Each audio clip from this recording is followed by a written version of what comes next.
Good afternoon, welcome to Interesting Talks with Footprints Counselling Service. Today we're going to talk about sleep, and sleep is your superpower, something that a lot of us underestimate at times.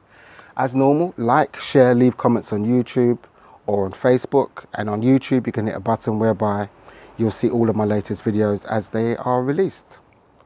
Now, you cannot have good mental health or good physical health if you don't have a good sleep regime.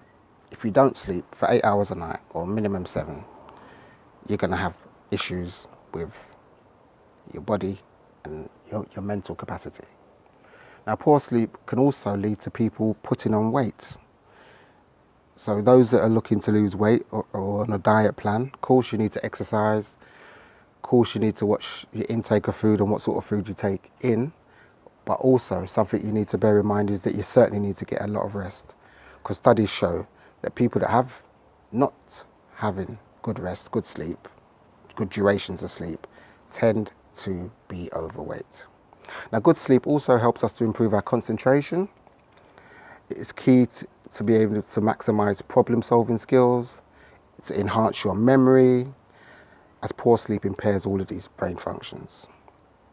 Longer sleep is shown to improve many aspects of your physical well-being. Athletes need to sleep a lot, footballers sleep a lot, for example, and it also helps your physical performance no matter what you're doing or what lifestyle you have. Sleep is important.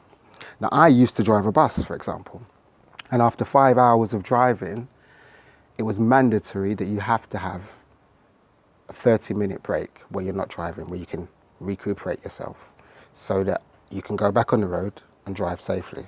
And driving a bus in London, you need to concentrate a lot of the time. Now, poor sleepers have a greater risk of what? Heart attack, disease and stroke. We need 8 hours sleep to combat the risks of heart disease and strokes, serious issues. Sleep deprivation can cause pre-diabetes.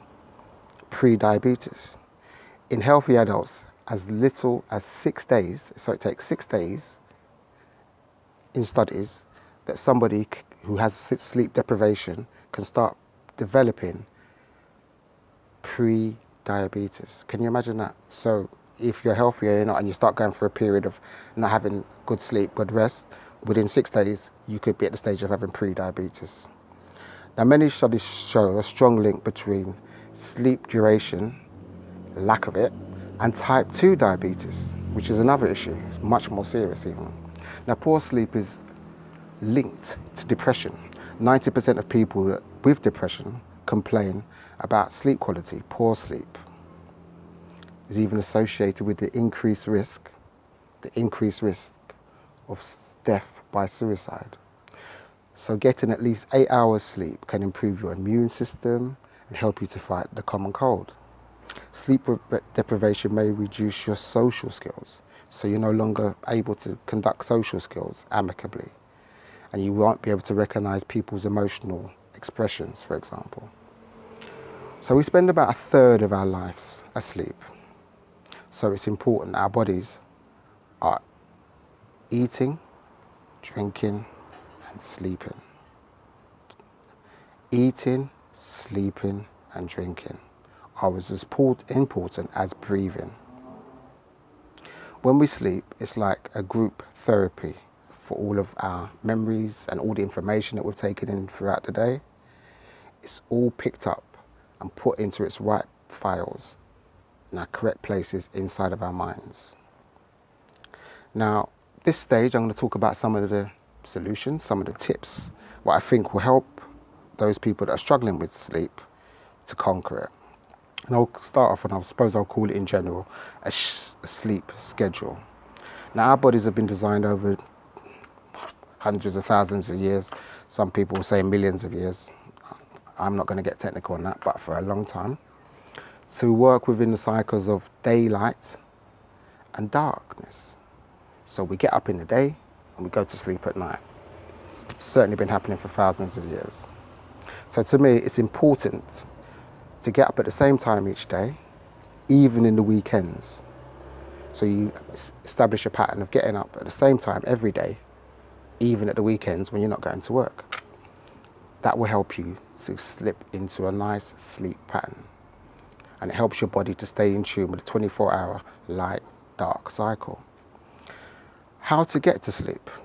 Well, that can be a problem, and here's a solution.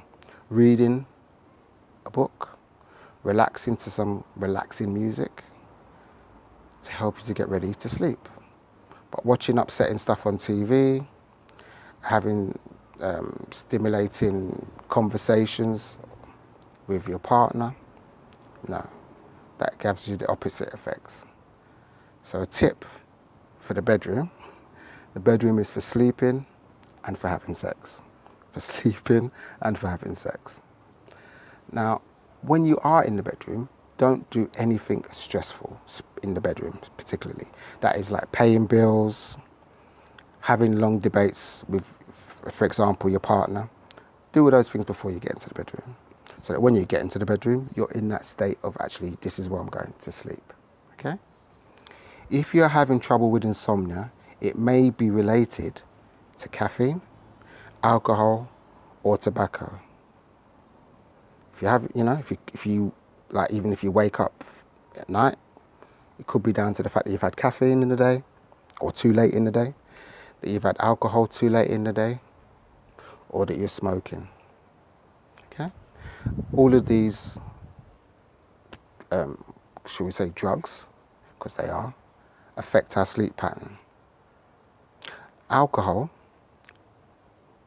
seriously affects a night's sleep because it helps us to feel sleepy.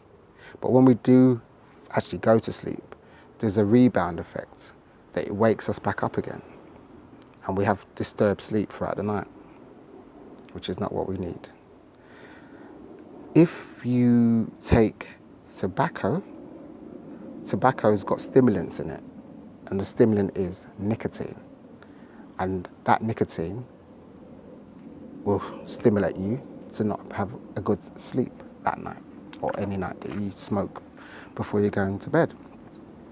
Now, a lot of soft drinks have caffeine in them as well. So the caffeine in the soft drinks that you drink, if you drink them before you're going to bed, also are going to affect you. Now, some people, when they drink coffee even in the noon, like 12 o'clock in the day, the caffeine doesn't even leave their system until nighttime. So be aware of that. And if you do have problems like that, go to decaffeinated coffee. It will help you. Now, exercise is also good. It helps your body clock to work in a nice way. And when you come to rest, you will rest. But again, don't exercise close to your bedtime, because obviously when you exercise, adrenaline is released. And the adrenaline running in your system will stop you from sleeping. Okay? So by just making simple changes to your sleep-wake patterns may be all that's necessary for you to improve your sleep pattern. Okay? So, first thing, have a sleep schedule. Get up at the same time. How do we go to sleep? Do we read a book? Do we listen to some soft, relaxing music? If you have troubles with insomnia, check out what coffee you're drinking. Is it decaf? Do you smoke close to bedtime? Are you drinking alcohol? And last but not least, getting some regular exercise. I mean, that works on many different levels of your life. But when it comes to having a sleep pattern, if you've got a regular exercise, your heartbeat and your heart rate will normalize. And as long as you don't exercise close to bedtime, you'll find that you have a good night's sleep. So if you like this video, share it with your friends. If you know anybody who particularly has an issue with insomnia or sleeping, and they've not put two and two together, which to me, that a lot of these things are quite common sense, then send them this video. Thank you very much for listening. And till next time, take care of yourself. And as normal, try to stay positive. Take care. Bye-bye.